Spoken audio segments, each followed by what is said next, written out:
Welcome back to my YouTube channel Chemistry with Icha.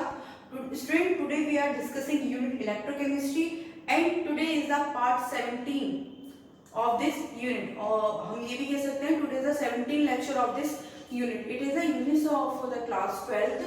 Student, जिससे पहले के जितने भी 16 parts हैं उनकी सारी videos की लिंक्स जो है आपको इसी वीडियोस के डिस्क्रिप्शन बॉक्स में जाके मिल जाएगी। एंड स्टूडेंट, यूनिट सॉल्यूशंस के फुल वीडियो लेक्चर्स जो हैं आपको क्लास 12 की प्लेलिस्ट में जाके मिल जाएंगे। वहां से आप सारे वीडियोस को प्रॉपरली सीरीज वाइज स्टडी कर सकते हैं और प्रॉपरली अपने नोट्स भी बना सकते हैं।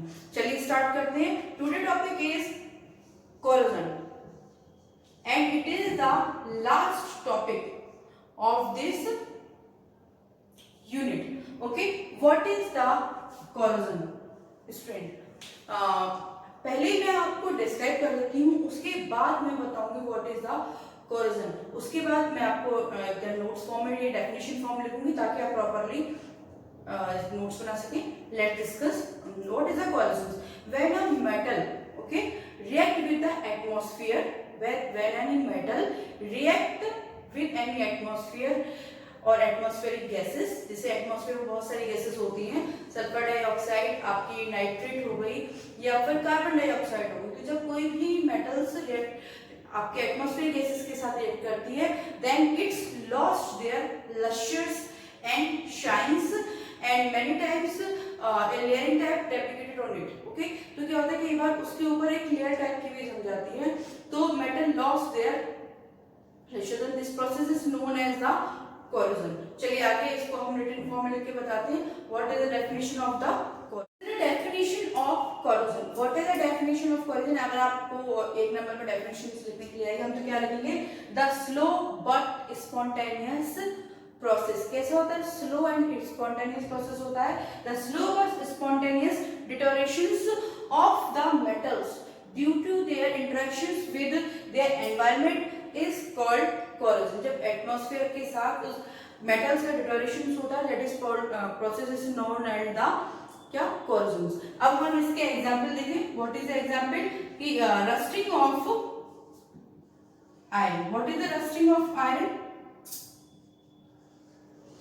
ठीक है, रस्टिंग ऑफ आयरन में क्या होता है कि ब्राउन कलर की लेयर यानी डिपॉजिट हो जाती है। ठीक है, deposition of brown colour layer, brown colour layer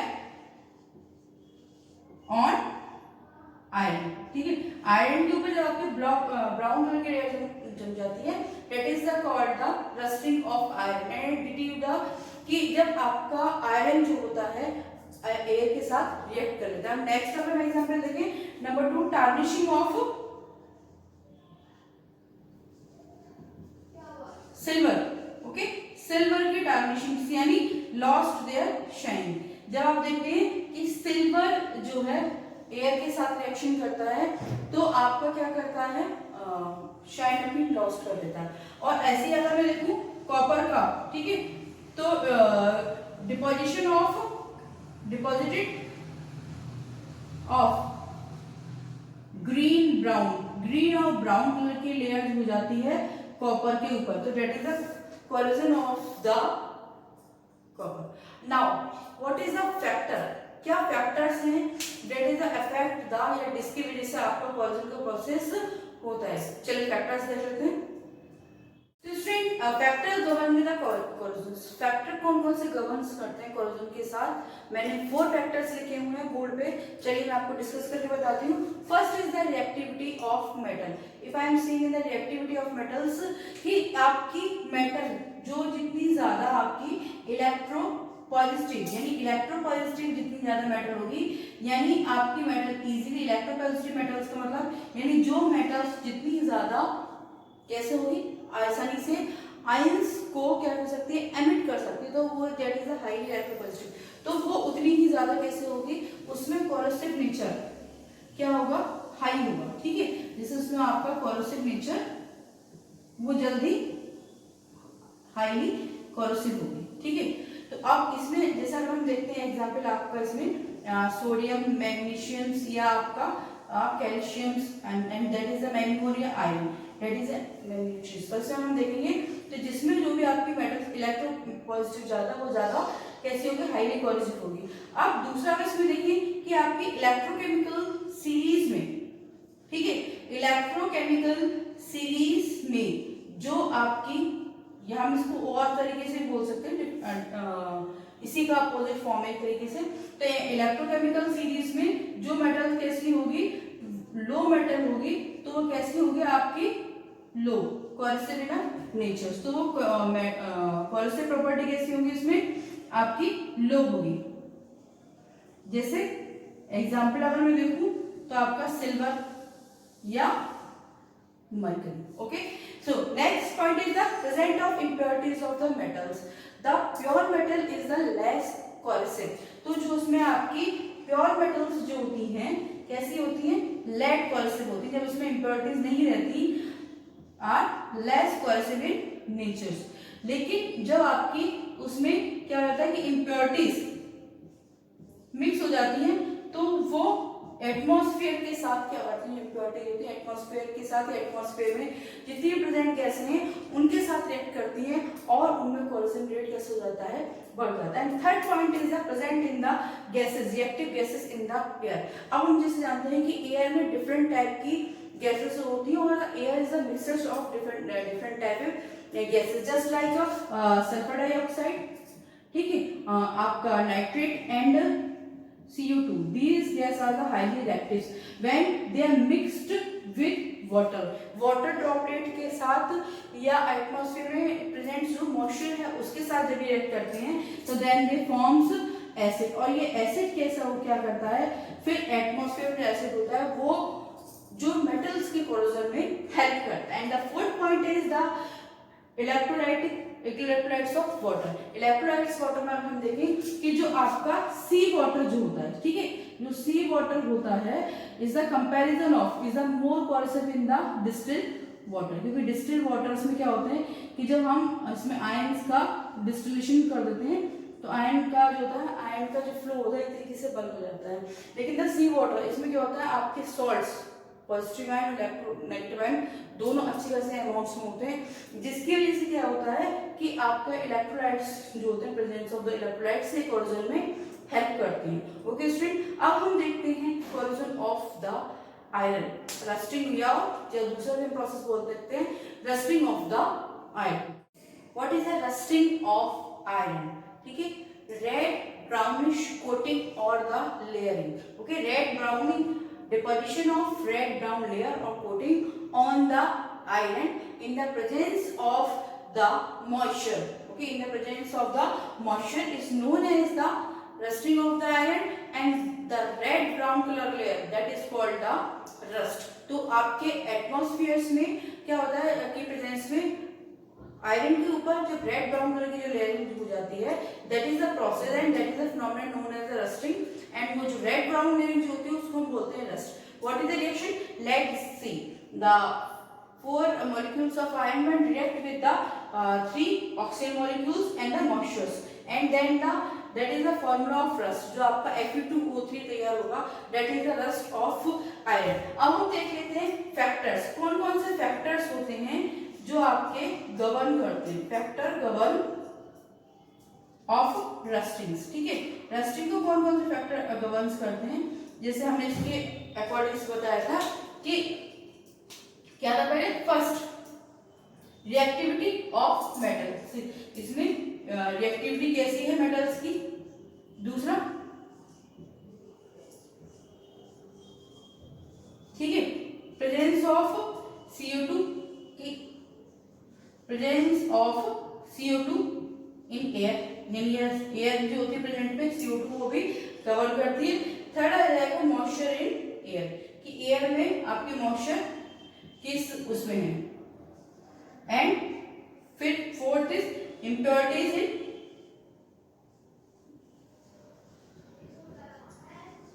in metal और आयरन, कि आयरन मेटल के अंदर कौन कौन सी मेटल्स हैं।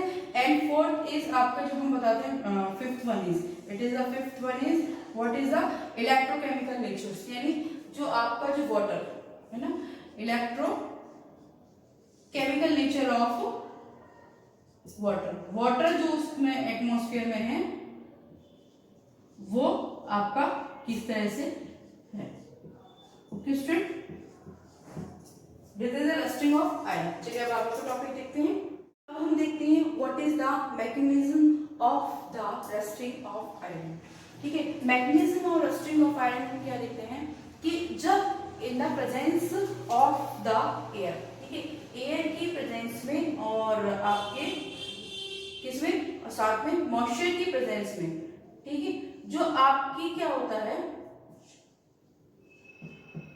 जो आयरन की जो आपकी लेयरिंग है, ठीक है, आयरन की जो लेयरिंग है आपकी एक मिनिएचर यानी एक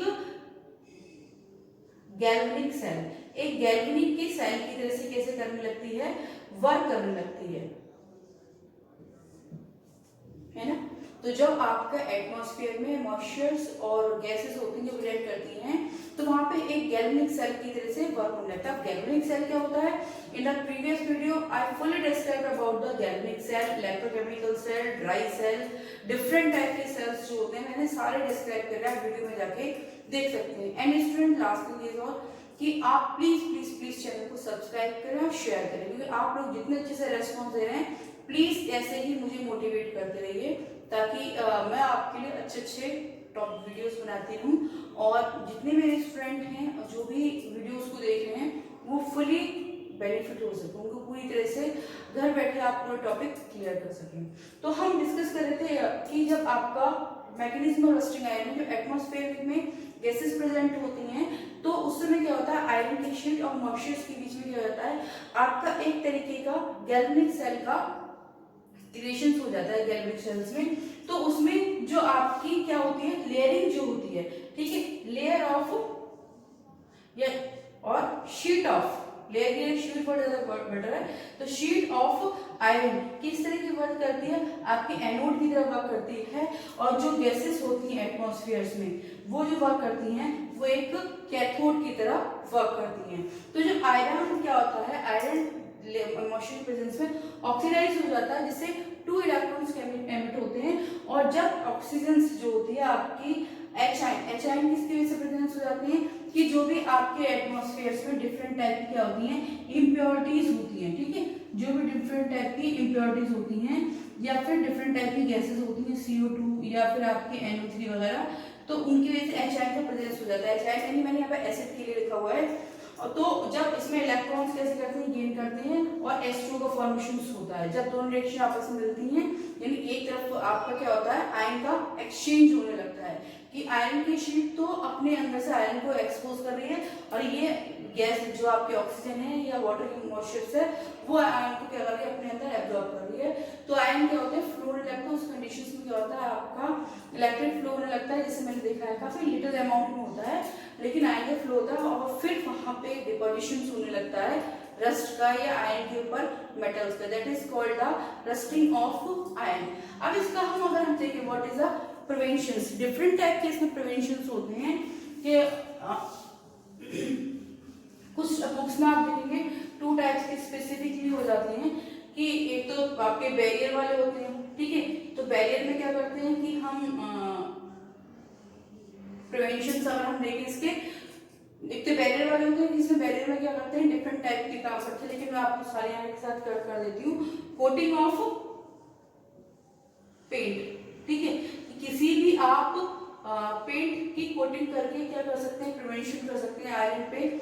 और दूसरा रहता है कोटिंग ऑफ ऑयल की, डिफरेंट टाइप्स के ऑयल की कोटिंग करके तो हम रस्टिंग से उसके पास आ सकते हैं, या आपकी कोटिंग ऑफ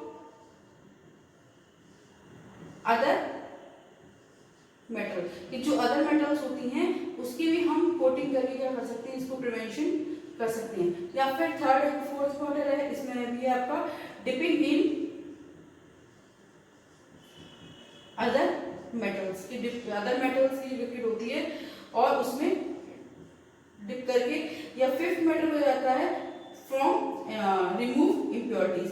तो देखिए मैंने मुझे बताया था कि जितनी ज्यादा इम्प्योरिटीज होंगी मेटल्स में रस्टिंग का जो प्रोसेस होगा उतना ज्यादा हो जाएगा। तो अगर आयरन मेटल में से हम इम्प्योरिटीज हटा दें तो उसमें रस्टिंग नहीं होती, यानी जो आपकी प्योर आयरन मेटल होती है वो जल्दी रस्ट नहीं होती है, बल्कि इसमें ना के बराबर ही रस्टिंग होती है। तो स्टूडेंट आज के लिए इतना ही, and today we finish the unit electrochemistry. Next video में हम नेक्स्ट यूनिट के नए टॉपिक के साथ आपके साथ आएंगे। और स्टूडेंट एक चीज और कि इस बार सीबीएसई ने सिलेबस को क्या किया हुआ है, रिवाइज किया हुआ है। लेकिन क्या है, अगर आप कॉम्पिटिशन की तैयारी कर रहे हैं नीट या जी की, तो सिलेबस उसमें पूरा आएगा। उसमें आप ये मत सोचिए कि नेक्स्ट ईयर्स में अगर सीबीएसई के अकॉर्डिंग सिलेबस कम हो गया है लेकिन नीट और जी के अकॉर्डिंग सिलेबस कम नहीं हुआ है। तो आप अगर कोई टॉपिक आपको लगता है कि सीबीएसई के उसके अकॉर्डिंग नहीं है, तो आप उसको स्किप करके पढ़ सकते हैं, लेकिन आपके कॉम्पिटिशन के लिए पूरा हुआ। लेकिन मैं पूरा ट्राई करूँगी कि पूरा सिलेबस आपके सीबीएसई के according. Thank you, stay watch and stay connected.